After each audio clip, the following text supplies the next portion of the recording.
Uncle আসসালামু আলাইকুম। ভালো আছেন? রোজা আছেন? এই অল্প একটু ইফতার, হ্যাঁ, দোয়া করবেন আমাদের জন্য। একটু ইফতার আছে নেন। হ্যাঁ, দোয়া করেন, হ্যাঁ। ইফতার ইফতার।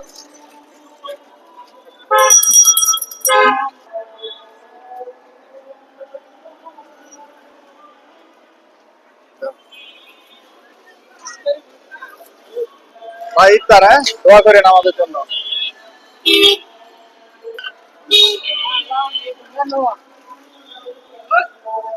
ঠান্ডা না, রোজার দিন তো। এই যে পান কি বেচেন পান? এটা তো সন্ধ্যার পরে খাইবো মানুষ, হ্যাঁ। রোজা আছেন তো না? তো আপনার জন্য একটা ইফতার, দোয়া করেন আমাদের জন্য, হ্যাঁ। ইফতার ইফতার লয়ে যান, ইফতার লয়ে যান মামা।